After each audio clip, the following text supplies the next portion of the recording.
Hello दोस्तों, तो देवभूमि ज्ञान दर्शन में आपका बहुत बहुत स्वागत है। तो आज हम देखेंगे आपके कुमाऊं परिषद को और डोलापाल के आंदोलन को और कुछ प्रश्नों को।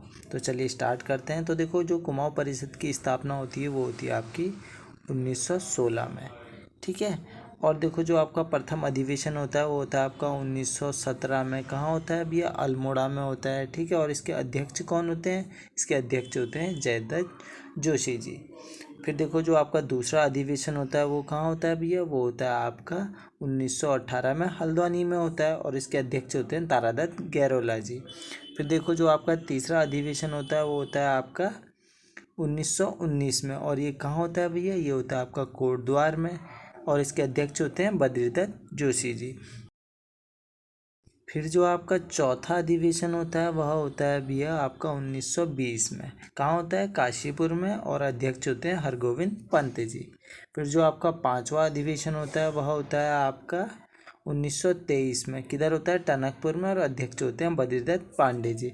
फिर जो आपका अंतिम अधिवेशन होता है 1926 में, वह होता है आपका गन्यातोली अल्मोड़ा में, ठीक है ना। और इसके अध्यक्ष होते हैं बैरिस्टर मुकुंदी लाल जी। और इसी वर्ष यानी 1926 को ही कुमाऊं परिषद का भी विलय हो जाता है राष्ट्रीय कांग्रेस में, ठीक है। तो अब जान लेते हैं भी आपकी कूली बेगार प्रथा क्या थी। अगर मैं बात करूं कूली बेगार प्रथा की, तो देखो, आम आदमी से जो कूली का काम बिना पैसे दिए कराया जाता था उसे ही हम कूली बेगार प्रथा कहते थे। आपकी कूली उतार प्रथा भी ब्रिटिश अधिकारी व उनके जो कारिंदे होते थे जो उनके साथ आते थे, जब भी किसी यात्रा पर जाते थे तो उस स्थान में रहने वालों को उन सबका सामान ढोकर या ले जाना पड़ता था, जो किसी भी जाति का हो या किसी भी वर्ग का हो, ठीक है। ये इसके लिए कोई भी पैसा नहीं देते थे, ये फ्री में काम करवाते थे। तो अब देखते हैं कूली बर्दाइश को। तो देखो, ब्रिटिश अधिकारी जहाँ भी जाए ना, वहाँ के लोगों के लिए सबसे ज़रूरी बात यह थी स्थानीय लोग उन लोगों के लिए निःशुल्क भोजन की व्यवस्था करें। ना करने पर जो आपके हेनरी रैमजे जैसा कुमाऊं कमिश्नर था, जो कि अपने गुण व अपने सद्व्यवहार के कारण लोगों में अत्यधिक प्रिय था, उसने तक सोमेश्वर पट्टी के लोगों को निःशुल्क भोजन का प्रबंध न करने पर उन्हें 500 रुपये जुर्माना लगा दिया था, यानी जुर्माना वसूला था।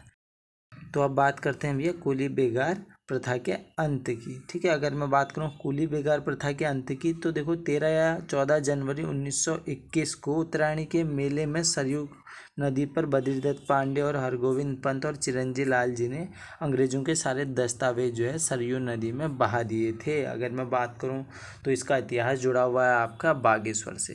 कहाँ से? बागेश्वर से, ठीक है ना। 14 जनवरी 1921 को मकर संक्रांति के दिन बागनाथ मंदिर के प्रांगण से शुरू होता है आपका कूली बेगार आंदोलन, ठीक है। और गांधी जी ने इसे क्या कहा है? गांधी जी ने इसे रक्तहीन क्रांति का नाम दिया था। चलो फिर अब देखते हैं डोला पालकी आंदोलन। तो इसमें शिल्पकार को डोला पालकी में बैठने का अधिकार नहीं था, पैदल ही जाते थे आपके शिल्पकार लोग। फिर जयानंद भारती जी ने 1930 में आंदोलन चलाया, जिसके कारण शिल्पकारों को भी डोला पालकी में बैठने का अधिकार प्राप्त हुआ। तो अब आपके पास हैं कुछ प्रश्न जिनका उत्तर आपने देना है कमेंट बॉक्स में। कि खच्चर सेना की स्थापना करने वाले कमिश्नर का क्या नाम था? तो आपके पास हैं 4 ऑप्शंस और इसका सही उत्तर आपने देना है कमेंट बॉक्स में। फिर जो आपका दूसरा प्रश्न है वह है, उत्तराखंड में कूली बेगार प्रथा के लेखक कौन है? कूली बेगार प्रथा के लेखक कौन है? तो आपने बताना है, आपके पास हैं 4 ऑप्शंस।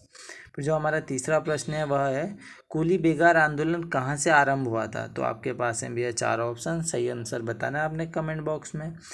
फिर जो आपका चौथा प्रश्न है वह है, कूली बेगार प्रथा के सारे दस्तावेज बहा दिए गए थे। तो आपके पास है 4 ऑप्शंस और सही आंसर बताना है आपने कमेंट बॉक्स में। फिर जो आपका पांचवा प्रश्न है वह है, कूली बेगार आंदोलन का नेतृत्व किनके द्वारा किया गया था? तो आपके पास है भैया 4 ऑप्शंस और आपने सही आंसर बताना है कमेंट बॉक्स में।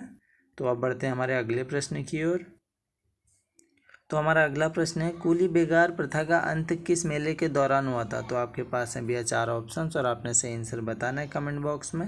तो आशा करता हूँ इस वीडियो से आपको थोड़ा बहुत ज्ञान प्राप्त हुआ होगा। अगर थोड़ा भी ज्ञान प्राप्त हुआ है तो आप इस वीडियो को लाइक कर देना, शेयर कर देना और कमेंट कर देना।